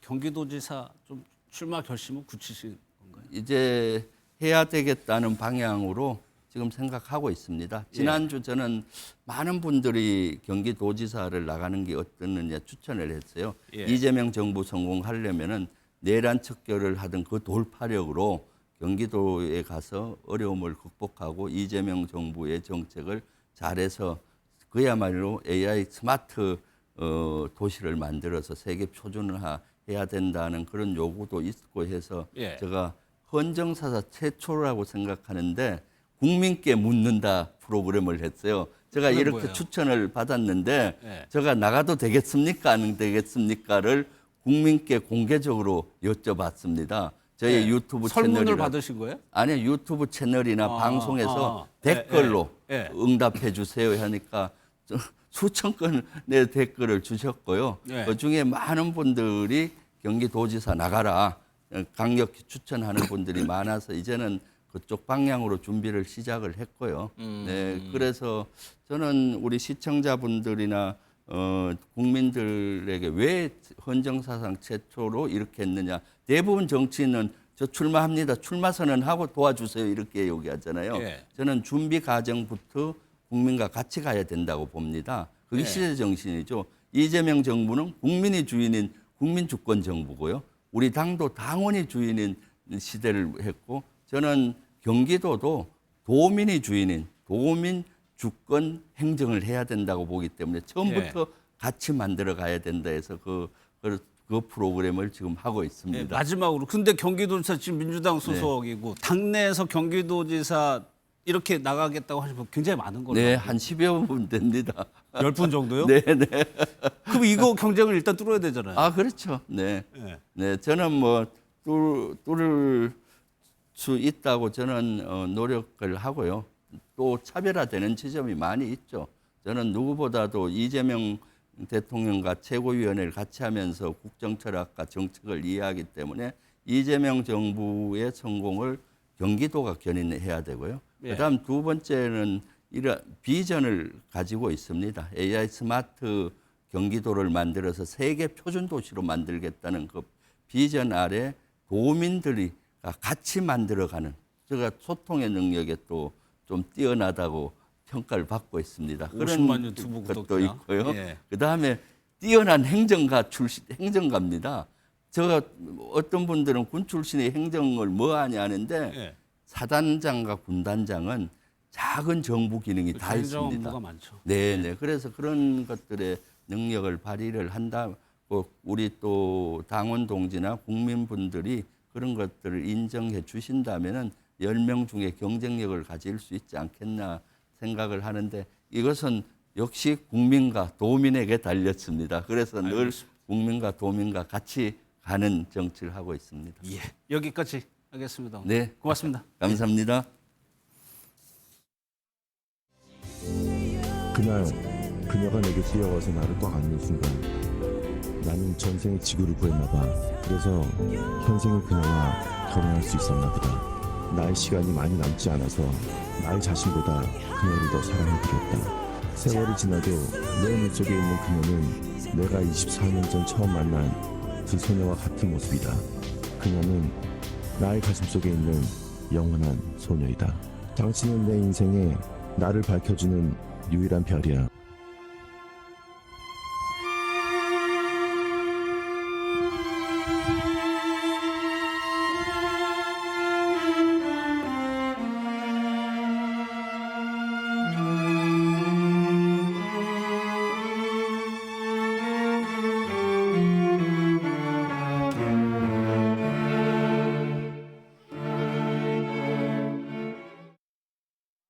네, 세 분과 이어가겠습니다. 홍정성 기자, 양지민 변호사, 서정빈 변호사 나오셨습니다. 어서 오십시오. 예. 안녕하십니까. 구준엽 씨 관련한 영상 봤는데 그동안은 사진만 공개되다가 이번에 인터뷰인가요? 좀 구준엽 씨 얘기가 전달이 됐어요? 맞습니다. 지난 2월 2일에 예. 서희원 씨가 세상을 떠났으니까 이제 내일이면 벌써 만 8개월입니다. 예. 네, 어떤 말도 그동안 하지 않았고 묵묵히 매일 아내의 묘지를 찾아 그 곁만 지켰던 구준엽 씨인데요.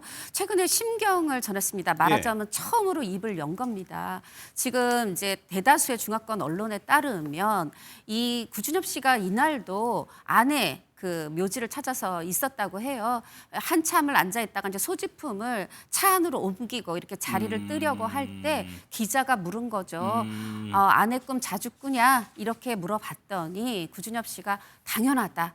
단 한마디, 짧은 말이지만 그 속에서 어떤 아내를 그리워하는 마음, 그 사실은 밥도 잘 못 먹던 그가 그래도 힘겹게 입을 열어서 당연하다 이제 한마디를 한 건데 예. 아직도 이렇게 8개월 지났는데 아내 그리워하고 있구나. 이게 다시 한번 여실히 드러나는 말, 육성 이것으로 인해서 또 굉장히 지금 중화권 언론으로 시작해서 지금 우리나라 언론까지 이러한 사실을 대대적으로 보도하면서 이 답변에 주목을 하고 있습니다. 그러니까 그동안에 구준엽 씨가 전혀 방송 활동 안 했었잖아요.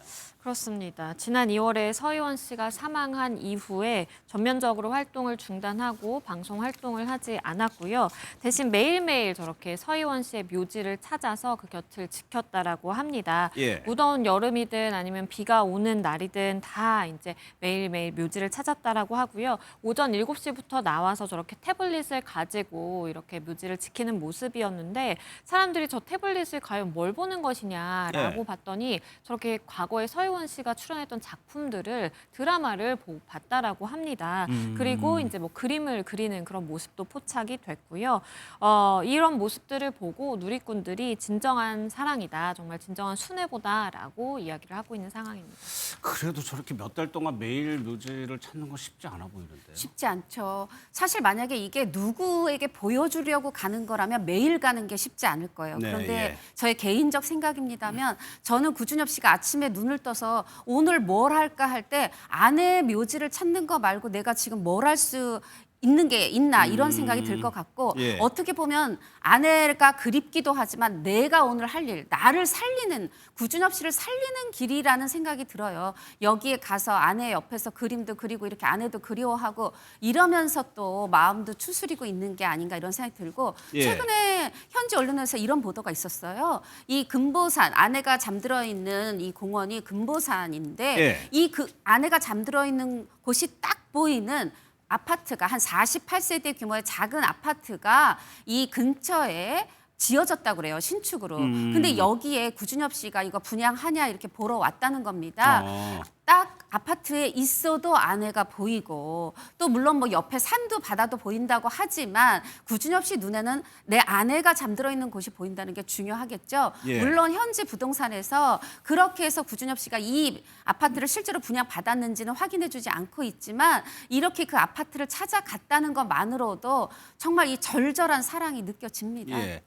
그래서 그럴까요? 뭐 최근에 뭐 공개된 사진은 좀 야인 모습이었다면서요. 네, 그렇습니다. 얼마 전에 이제 고 서희원 씨의 그 모친이 개인 계정에 가족 사진을 올린 게 있었는데 여기에 구준엽 씨가 모습을 보였습니다. 예. 이 사진은 대만의 어버이날을 기념을 해서 큰 꽃다발 그리고 가족들이 함께 화목한 시간을 보내는 그런 장면이 담겼는데 여기에서 이제 구준엽 씨가 희미하게 미소를 띠고 있긴 한데 워낙 이제 수척한 모습으로 사진을 찍혔기 때문에 많은 사람들의 안타까움을 자아냈습니다.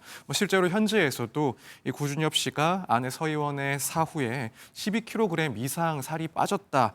그래서 건강이 걱정된다라는 보도도 계속해서 나오고 있었고요. 예. 사실 워낙 구준엽 씨는 뭐 세월이 지나도 항상 건강하고 또 건장한 그렇죠. 모습을 예. 보였던 그런 사람이기 때문에 이렇게 너무나도 살이 많이 빠진 모습을 보고 많은 네티즌들이 건강이 걱정된다. 앞으로 건강을 조금 더 신경을 써야 된다. 이런 이야기들이 많이 나오고 있는 상황입니다. 또 구준엽 씨 관련해서 또 전해진 근황이 뭐가 있나요? 네, 그냥 그리는 줄 알았어요. 예. 서희원 씨 얼굴 그린 줄 알았더니 이게 스케치가 의미가 있었는데 동상을 제작한다 그래요.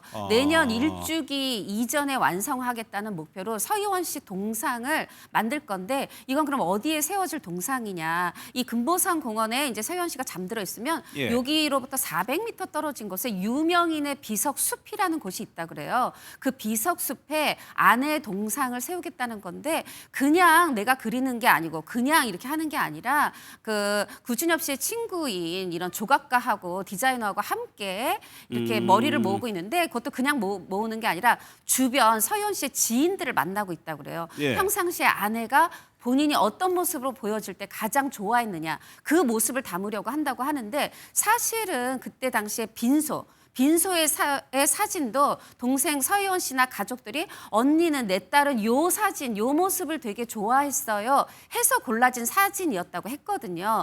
마찬가지로 이 서희원 씨가 좋아했던 그런 모습도 구준엽 씨가 사랑했던 모습 이런 것들을 담아서 동상을 만들어서 내년 일주기에 세우려고 한다 얘기를 하고요. 예. 이 중에서 그나마 조금 반가운 게 있어요. 예. 아니 너무 이렇게 아내 생각만 하고 밥도 안 먹고 이거 어떻게 하나 이렇게 야위어 가는데 걱정이 드는데 이 동상을 세우고 나면 서울로 돌아갈 수도 있다. 그걸 고려해 보겠다. 이런 얘기를 했다고 하네요. 근데 꼭 동상을 세워야 되겠다 이런 특별한 이유도 있을까요? 제가 보기엔 본인만의 서의원이 아니라 모두의 서의원이라고 생각하는 것 같아요. 그래서 많은 사람들이 잊지 않고 많은 사람들의 마음속에 뇌리에 이 안에 배우 서의원이 남아있기를 바라는 마음이 아닐까 그런 생각이 들고 그 유명인의 그 비석이라는 것도 사람들이 거기 가서 비석에 쓰여진 뭐 문구라든가 이런 걸 보면서 그 유명인들을 추억한다면 그중에 하나 또 내 안에 서의원이 되기를 바라는 어떻게 보면 구준엽 씨가 서희원 씨에게 주는 마지막 선물인 것 같습니다.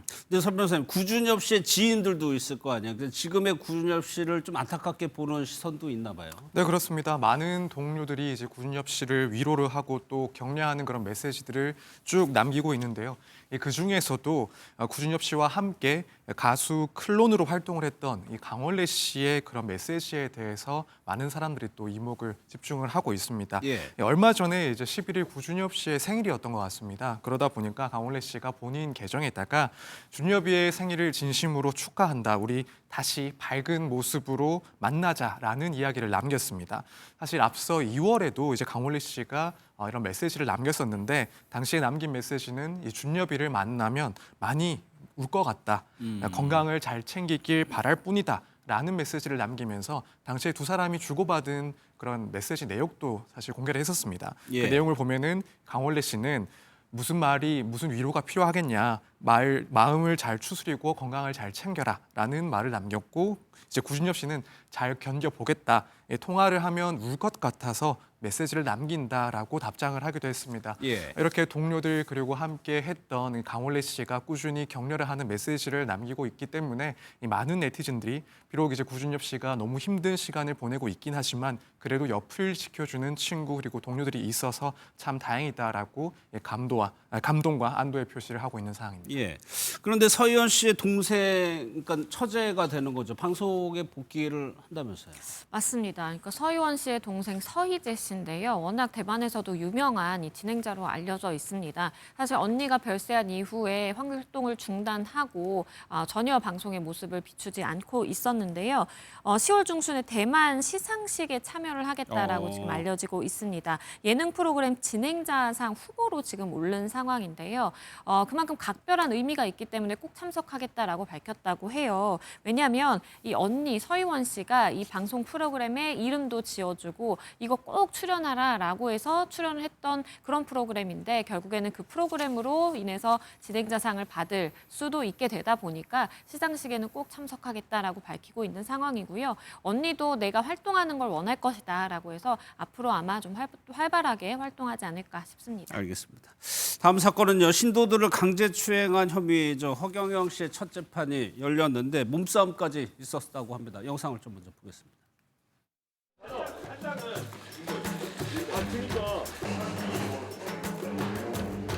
지금 허경영을 왜 재판하냐고 지금!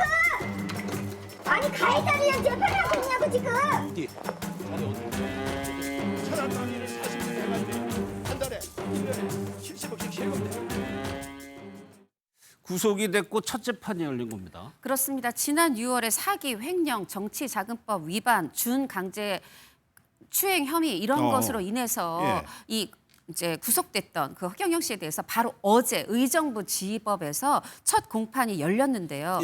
허경영 씨 이 모든 혐의에 대해서 완전하게 전면 부인했습니다. 그렇게 알려지고 있는데 일단 허경영 씨 주장 전해드리면 법원에 와 있는 모든 서류는 경찰이 1년 반 동안 만들어낸 거다 이러면서 오히려 억울하다는 그런 예. 주장을 했고요. 또 그 외에도 여러 황당한 말을 늘어놓았는데 대통령 선거만 내가 3번, 국회의원, 서울시장 선거까지 8번, 합하면 11번이나 내가 선거에 나갔는데 정치자금법을 위반한다. 내가 정치자금법 전문가인데 무슨 불법을 저질렀겠느냐 이렇게 예. 항의를 하기도 했고요. 또 내가 2달 뒤면 80세인데 젊었을 때도 아무 문제 없었는데 이제 와서 내가 강제추행이 말이 되냐 하면서 자신에게 주어진 이 3가지 모든 혐의에 대해서 강하게 반박을 했습니다. 예. 그는 심지어 자신이 왜 구속되어 있는지도 모르겠다 이렇게 끝까지 항변을 했다고 하네요. 양 변호사님, 법정에서 이렇게 얘기하는 게 도움이 되나요? 도움이 전혀 되지 않을 것으로 보입니다. 네. 왜냐하면 지금 어느 정도 객관적인 물증이라고 볼 수 있는 증거들이 수집되어 있는 상황으로 보이거든요. 이미 언론의 보도에서도 이제 나온 바 있지만 당시 신도들에 대해서 추행하는 그런 부분에 대해서는 영상이라든지 아니면 뭐 녹취라고 할 수 있는 객관적 증거가 확보되어 있는 것으로 보이고 더불어서 지금 이 물이라든지 뭐 신성한 신성수다라고 하면서 이제 판매를 했는데 그 부분에 관련해서도 사실 정확한 물증이 영상으로 남아 있는 상황이고요. 예. 그리고 이러한 법인을 자금을 유용한 혐의로도 사실 이제 계좌 추적이라든지 자금의 흐름을 추적하면 객관적으로 어떤 입증이 될 수 있는 부분이기 때문에 예. 다 이런 증거들을 덮어놓고 내가 그럴 고의가 없었다 내지는 왜 그게 이해가 안 된다라고 항변하는 것은 사실 받아들여지기 힘든 상황이다라고 보이고요. 지금 구속까지 되어 있는 상황이기 때문에 어느 정도 범죄 혐의의 소명은 된 것으로 보여요. 그래서 자칫 잘못하면 이렇게 본인이 항변하는 것이 재판부 입장에서는 전혀 뉘우침이 없다, 반성하지 않는다라고 해서 오히려 양형에서 굉장히 불리한 요소로 작용할 수 있습니다. 그러면 서정님께서 이날 재판정에 신도들도 왔었다면서 그걸 좀 의식을 했을까요? 아무래도 그랬던 것 같습니다. 특히 이제 일단 비공개 재판이 아니기 때문에 신도들도 물론 와서 방청을 할 수가 있는데 사실 또 황당한 장면들이 연출이 됐습니다. 당시에 방청석에 앉아있던 신도들을 향해서 이 허경영 씨가 손인사를 건네면서 인사를 했다라는 겁니다. 근데 사실 지금 허경영 씨가 받고 있는 혐의가 일단 뭐 신도들을 속여서 수억 원을 편취했다. 그리고 한유궁 법인 자금을 횡령했다. 또 신도 일부에 대해서 강제 추행을 했다라는 그런 혐의들. 그러니까 결국에는 예. 신도들이 실질적인 피해자라는 그런 사건들인데 이러한 상황에서 물론 무죄를 주장하고 있긴 하지만 이 신도들을 향해서 반갑게 인사를 한다라는 모습 그리고 또 그걸 신도들이 인사를 받는 모습 사실 뭐 제3자가 봤을 때는 상당히 좀 황당한 장면이 연출되었다 이렇게 보여집니다. 예, 이게 신도가 피해자인 사건도 있는 건데 그러면 신도들은 왜 이렇게까지 할까요? 지금 이런 현상에 대해서 이제 여러 전문가들이 해석을 내놓은 게 있어요. 예. 뭐냐 하면 기존의 정치에 대한 실망 또 사회에서 겪은 좌절 이걸 엉뚱하게 이 허경영이란 인물에 대한 엉뚱한 기대를 갖게 한다라는 거죠. 예를 들면 이 기존 정치인이 아니라 이런 비주류 정치인이니까 오히려 새로운 획기적인 정치를 할 수 있지 않을까 이런 희망을 갖는다는 건데 설명을 드리면 그동안 허경영 씨가 이제 내세웠던 공약들이 있잖아요. 예. 뭐 내가 대통령이 되면 2달 안에 전 국민한테 1인당 1억 원 주겠다. 아니면은 18세 이상 국민들한테 죽을 때까지 월 150만 원 주겠다. 결혼하면 1억 원, 출산하면 5천만 원. 이런 부분들이 황당한 것 같지만 이 매혹적인 공약이 되고 있다. 그리고 만약에 이게 잘못해서 가스라이팅이라고 하죠. 경도되면 이 허경영 씨를 이걸 허언을 하는 이런 사기꾼으로 보는 게 아니라 어떤 구세주 같은 인물로 잘못 받아들일 수 있다. 이런 해석이 설득력을 얻고 있습니다. 알겠습니다. 다음 소식은 미국 트럼프 대통령 관련한 소식인데 장성들 800여 명을 소집했죠. 이 영상을 좀 보겠습니다. States of America, history has shown that military supremacy has never been simply. And if you don't like what I'm saying, you can leave the room. Of course, there goes your rank, there goes your future. Likewise, it's completely unacceptable to see fat generals and admirals in the halls of the Pentagon and leading commands around the country and the world. It's a bad look. It is bad, and it's not who we are. 이례적인 행사였습니다. 장성 800명을 한 자리에 모은 이유가 뭐였습니까? 사실 그 이유를 공식적으로 밝히지는 않은 것으로 보이는데 결국에는 이제 트럼프 대통령이 어떤 말을 했는지가 중요한 것 같습니다. 이 트럼프 대통령은 미국 장성 800명을 앞에 두고 앞으로 전쟁에 대비를 해야 된다. 내년 국방 예산으로 1조 달러, 하나로 약 1,400조 원을 확보하겠다. 그리고 핵 전력을 업그레이드할 것이다. 라는 말 등을 하면서 이 전쟁부로서 군의 역량을 높여야 된다라는 강조를 했습니다. 또 한편으로는 자신의 관세 정책이라든가 이 국경 봉쇄 정책 등의 성과들을 언급하기도 했고요. 결국 이런 발언 내용들을 봤을 때 이 권위와 그리고 통제력을 과시하려는 의도가 상당히 컸다라는 해석이 많이 나오고 있는 상황입니다. 그래서 언론에서는 그냥 정신교육한 거 아니냐 이런 해석이에요. 그렇죠. 이날 뭐 어떤 이야기가 오갔냐면요. 정치적 올바름이라는 이념 대신 우리는 실력이 가장 중요하다. 실력을 기준으로 한 이 군대 운영을 해야 된다라고 강조를 했습니다. 사실 군대가 지금은 정치적 올바름을 위해 설계됐었는데 이렇게 되면 우리는 위대해질 수 없다라면서 체력이라든지 능력이라든지 인격, 강인함에 더 초점을 맞춰야 된다라는 이야기도 했고요. 자유를 수호하는 데 있어서 우리는 정치적으로 올바르지 않을 것이고 싸우고 이기는 것이 중요하다. 이기는 기계가 될 것이다라고 이야기를 한 걸로 비추어 봐서는 말씀하신 것처럼 뭔가 정신교육의 장이 아니었나라는 생각도 듭니다. 또 하나가 어떤 말을 했냐면 장관이 얘기했나요? 뚱뚱한 군인들 지겹다 이런 식의 얘기를 그렇습니다. 했어요. 영상에서 두 번째 보셨던 피트 헤그세스 미 국방부 장관인데 국방부 아니고 이제부터 전쟁부다 이렇게 얘기를 하면서 전투 대응이든 어떤 대응에서든 뚱뚱한 군인 보는 거 지겹다. 뚱뚱한 장군, 제독 용납하지 않겠다 이렇게 얘기하면서 심지어 뭐 수염도 싫다, 장발도 싫다. 그리고 이제 우리나라 카투사도 굉장히 PT라고 해서 신체 단련 시험을 중시하거든요. 이 PT 시험 통과하지 못하거나 아니면 면도하고 이 전문가다운 용모를 이 단정하게 갖출 생각이 없으면 아예 뭐 새로운 자리, 딴 직업 찾아봐라 이렇게 강조했습니다.